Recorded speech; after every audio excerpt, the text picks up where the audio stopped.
Fall camp is underway for your Clemson Tigers. Now, who is showing up well? And is your star quarterback looking a bit different this year? I'm going to tell you next on the Locked On Clemson podcast. You are Locked On Clemson, your daily podcast on the Clemson Tigers. Part of the Locked On Podcast Network, your team every day.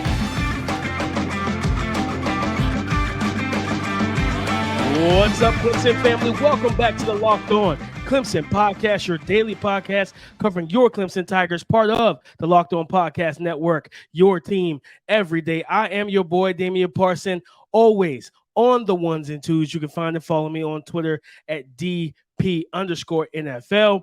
I am part of the co-host team of the Locked On NFL Draft podcast, as well as the founder of the Scouting Room. Guys, thank y'all for making Locked On Clemson your first listen today and every day, Monday through Friday. Thank you for being the family, but also just being our everydayers, man. Being the everydayers here at Locked On Clemson. And like I said, making it your first listen. So I appreciate all the love and support. But guys, we have a fun show. Got some updates. Have my ear to the ground. Got some updates from fall camp so far. But we're gonna get into Cade Klubnik looking a bit different this year. We're going to get into that to start the show. Battle. There's a little bit of a battle for left tackle right now going on in camp between two very talented young studs. And then Beaux Collins praises this wide receiver room and the talent they're in. But guys, let's go ahead and get into it and talk about Cade Klubnik. But before we do that, let's give a quick shout out to Bird Dogs. Today's episode is brought to you by Bird Dogs.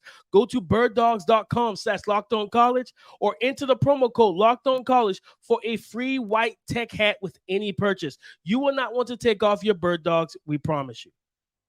Cade Klubnik is looking a bit different. And when I tell you he's looking different, it's in a positive light. He looks like a dude. From what I've heard early in camp, I'm pulling up the text message as we speak. What I've heard, just from the day, the past week or so of camp, he looks ready to rock, and he is ready and poised. Just everything just looks good with Cade. So he looks different. And the text I got was, I asked, I'm like, yo, man, what's going on with camp? How's everything going out there? What are you guys seeing? And it was like, Cade has really taken his game and really looks like another level. And he said he looks like a different dude from last year. And I was like, oh, is that right? He said this kid is playing free. He's playing loose. He's just playing ball, and he's hooping out there. He's balling, right? And just the ability to, just the accuracy, of course, the mobility, the athleticism, but just the control and command of this offense.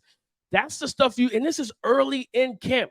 I said this to you guys recently. It doesn't matter how much talent you have if you don't work, right? I don't know who follows the I think it's on Netflix, the Johnny Manziel, remember the quarterback from Texas A&M that took college football by storm, and there was the early 2000s or whatever, and 2010s, and beat Nick Saban maybe once or twice and all that type of stuff, and made millions of dollars for the University of Texas A&M. But they talked about there was a clip that went viral from the Netflix documentary where his agent got word that he was not training, right? He wasn't watching tape because on the iPad, the NFL, they could track the hours that you're watching. And so his hours were 0.00. And then the camera pans to Johnny Manziel, sitting in his home or wherever he is, and he's like 0. And it's like, you wonder why he flamed out, right? Because he didn't work. Yes, he was talented, but he didn't work. So when you look at Cade Klubnik, talented, 5-star, dual sport athlete, all that good stuff. And it's like, but is he going to work? He's clearly shown that he's put the work in. This is a new offense. And then I asked, let me go back to my text. Let me go back to my text message because I want to spare, bring you guys the information that I have. So I asked, well, okay. So he, I was like, how is he handling the new offense? Does he have it down packed? He's like, man, this offense, he has it down very well. I was like, dude, is he making checks and calls at the line? How's that going? He said, well, we have a couple calls that, that they allow him to make and everything based on the look. But otherwise, this offense is just going to allow us to manipulate the boxes, enough to where we don't need to make as many checks. And that's, again, the fact that he has this offense down packed to where if he needs to make any checks or calls to the line of scrimmage, he can do so. Guys, I'm telling you now, Cade Klubnik is positioning himself. One thing I love about him is you could tell he's not a media guy, like a big media, social media guy, where it's like trying to get all the praise and adulation. He wants to put his face to the ground, right, to the grindstone, and just work and just grind and to put the work in. And I'm telling you now, him looking different means this offense is going to look different. Yes, he was playing.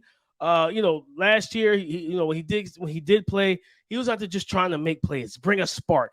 Now you are the spark from the start of the game.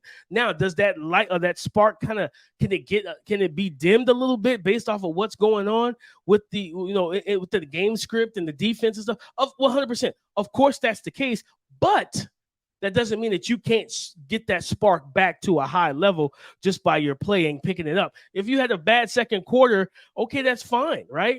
Steph Curry and the Warriors in basketball are a third quarter team. You come out of halftime, you got to be looking for a barrage, an onslaught of three-pointers and everything else, and that is what that's how it goes. They can have a 20-point second quarter and score 45 in the third. That's how dangerous it is, because you got to be. Every quarter is his own game, and I think that's the point for me, is that he's going to be the spark from the start, man. And just hearing how hard he's worked, how he's taken the approach he's taken this offseason, I absolutely believe that Cade Klubnik is ready to go. He's ready to rock and roll, and he's going to make things happen for this team. And guys, I'm excited. I'm excited, man. And if you can't hear it in my voice, get up, get ready, because you have a reason. You have a reason. You have a quarterback that's going to help you and hopefully help take you back to the promised land, which is the national title game. But at this point, we got to take baby steps, right? Beat FSU, beat Duke, all that stuff like that, win the ACC, get a playoff berth, and then work our way to the national championship. I think Cade, being a Davey O'Brien, talked about yesterday, him being on Davey O'Brien watch list as the nation's top quarterback, one of 5 sophomores. This young man is I've talked about him ad nauseum, but I talk about him a lot because, just from different angles and what's going on around him, because I want people to understand that you got to believe in this kid, believe in him, believe that he is who we say he is, right? Like, he is QB1, and that's for good reason. So I'm looking forward to seeing up close and personal how different he is. It's crazy. I wish college football had like a little preseason or like scrimmages and stuff like that, but nonetheless, him, Cade Klubnik, that's the moral of the story, the impact statement that you need to take away. Cade Klubnik looks different, and he's in control. That's what you need to know. Cade Klubnik looks different, and he's in control of this offense. Guys, we talk about being in control. Yes, he is the most pivotal piece, but the most important people or group of people is the offensive line.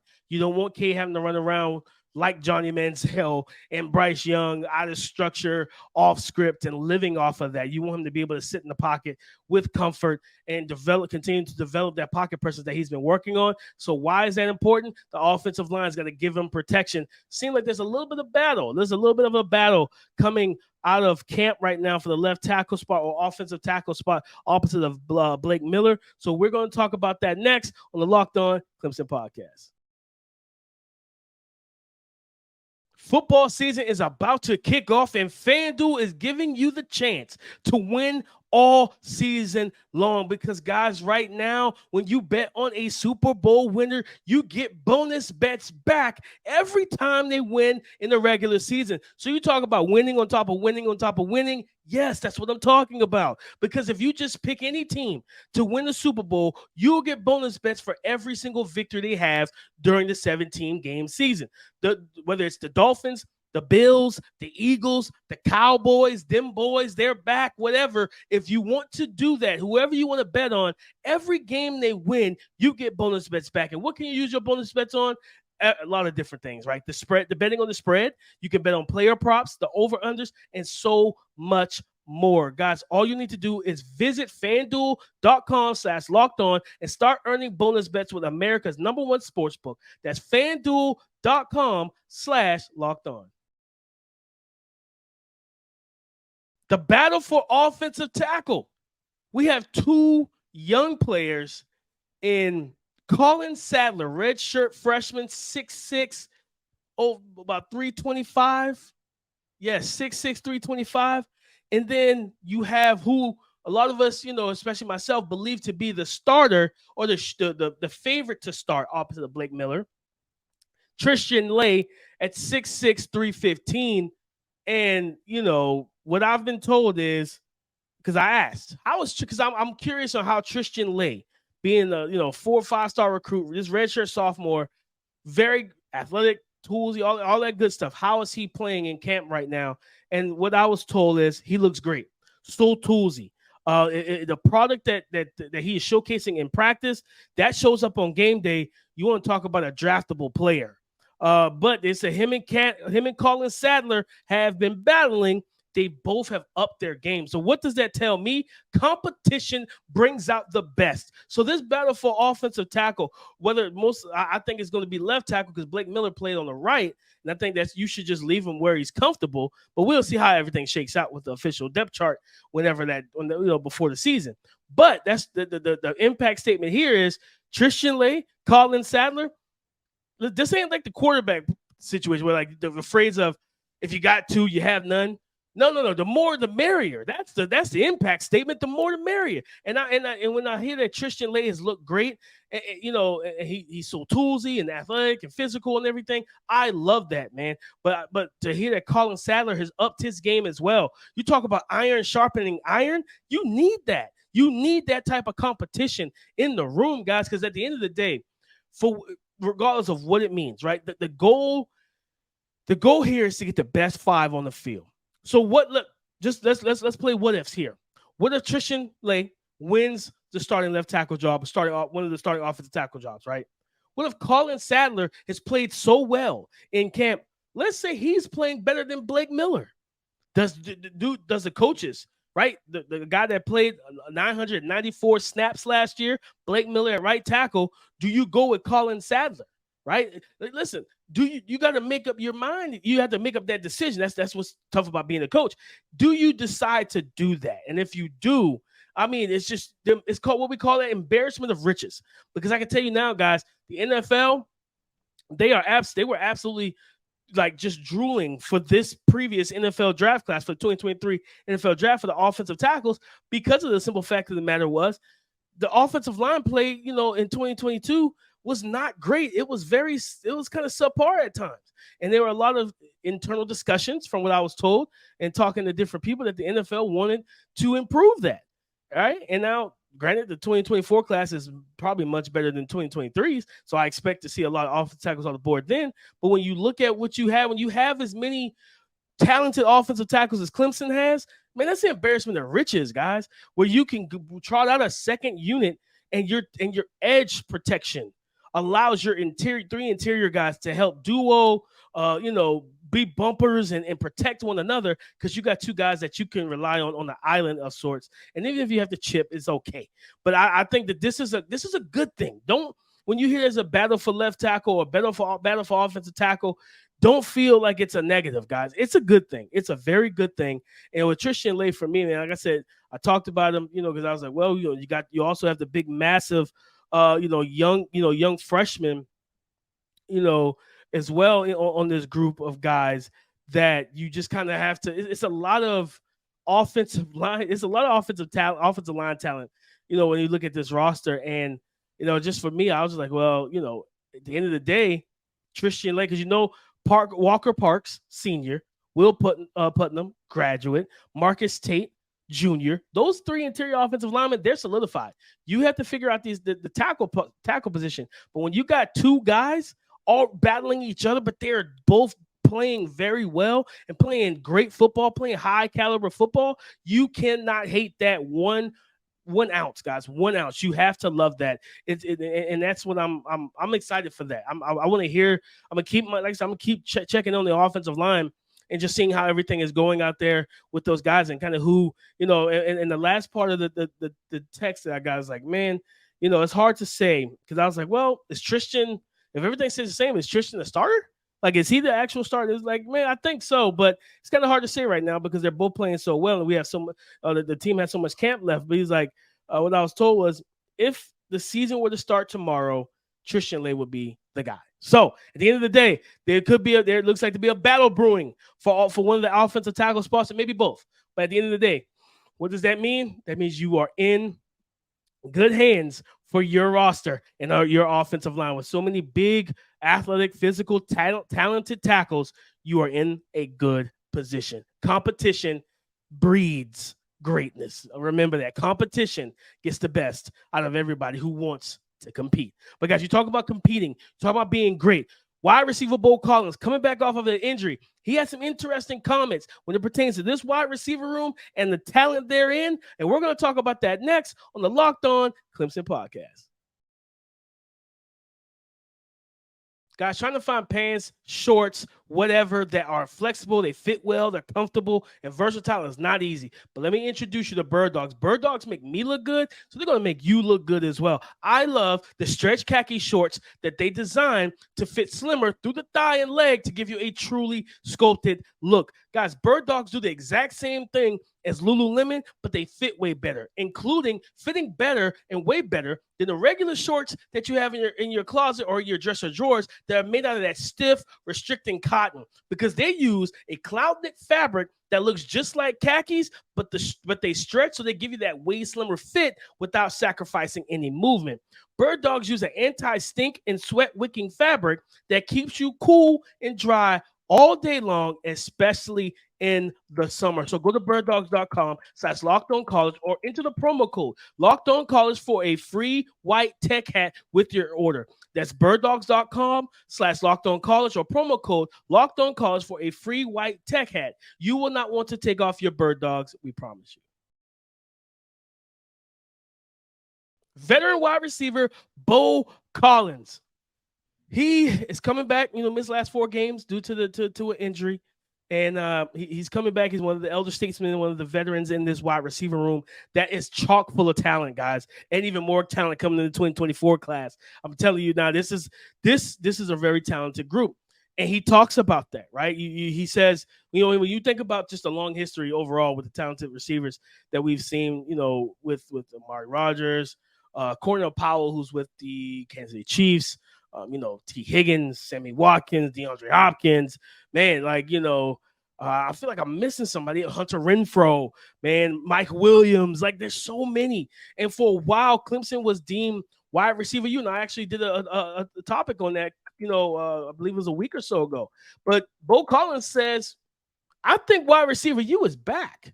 And for him, I think anybody with conventional wisdom understanding how college football works, typically at the end of the day, veteranship matters a lot of times. So you will see, because there are a lot of people who wanted Cade Klubnik to start last year, right? But what did Dabo say? I'm gonna roll with my veteran, right? I'm gonna let DJU get his opportunities. These college coaches typically do that, guys. They typically do. And speaking of Cade, Collins talked about just getting plenty of time with Cade. He said, in off hours, we've been here until 7:45, p.m. Eastern. He's taking the next step for this team. Collins talking about Cade Klubnik. He said he wants it bad, and not just for him. He wants it for all of us. So I have no choice but to tip my hat to him. He's a hard worker. I love hard workers. He's a go-getter. So we're meshing pretty well. And so with him being a veteran and already getting that chemistry with Cade and getting everything down packed, timing, working together, so forth and so on, that he is probably due to be one of the starters this season, and not for no good reason, right? He's talented. He's a veteran in the locker room, and he's been there, right? You want to give your guys a shot, but he understands that he talks about that there's some dudes in this freshman class that are going to push them and are going to push for playing time and trying to eat into their snap share to get on the field. And you talk about a talented freshman class that includes Tyler Brown, Missoon Kelly, Ronan Hannafin, right? Noble Johnson. And per the quote, there's some dudes in this freshman class for sure from Collins. I was surprised seeing Tyler Brown and Tink, who is Missoon Kelly, Tink step on campus. They're just guys that have things you cannot teach. They're fast. They're eager to learn. These guys are not nervous to ask questions. They want to be on the field. I just haven't seen a group like them. Quote, to end the quote, they're special. right? And that's big time stuff. That's big time stuff. And when you think about the fact that Clemson has struggled with the wide receiver position for past couple seasons, man, truthfully, the past couple seasons, and now when you look at what they have, you got a mixture, big bodies like Beaux Collins and Cole Turner and Adam Randall, right? And then you have all these young freshmen that they're Antonio Williams being, I think he's going to be the top wide receiver, but then you have all these other guys that we just talked about. And when he said that he thinks wide receiver U is back, he talked about, I know that there are guys that came before me that were hungry, big, strong, and fast. We just have to embrace it. Don't run from it. Honestly, I know what I stepped into coming here. It's kind of what I signed up for when I came here. Just got to accept the challenge and go forward from there. I definitely feel like it has the potential, the most potential by far. Just the energy that the guys have. The guys are willing to do the work. It just feels different. I know it's kind of cliche to say, but there's a different feeling in this group for sure. He praises this group of talented wideouts and the youth and everything. So, guys, I keep saying I'm excited. I'm excited for this offense and this passing game because this is my belief. You build your wide receiver room like a basketball team. You need your center, your power forwards, right? You need that. You need your slashing wing or your wing, your small forward, but you need a point guard and a shooting guard. And you need to have different type of skill sets. You can't everybody can't be a 3-point shooter, right? You just can't. You can't do it. So if you put a bunch of 3-point shooters on the floor, right? If you have 5 JJ Redicks, who's going to rebound? Who's going to play defense? Who's going to actually run point guard and run the offense, right? Who's going to actually be able to dribble, drive, and slash to the cup, finish, dunk, layup, contact, all that. You got to have a variety of versatility, in a lot of depth in terms of the skill sets. And what I love about this room, I don't feel like it has that. I absolutely feel like it has that, man. When you have, like I said, the big bodies in the Adam Randall, in the Beaux Collins at the X and the Z, and then you have your route runner, your explosive guy, and Antonio Williams. But on the bench, you have Brandon Spector as well, redshirt senior. You have Cole Turner, redshirt freshman. Troy Stellato, redshirt sophomore, right? And then all the freshmen that we just talked about. Tink, Masoon Kelly, Noble Johnson, Tyler Brown, Ronan Hannafin, like all these different guys. And I may be missing one or two because there's so many. This wide receiver room may be the best they've had in years, guys.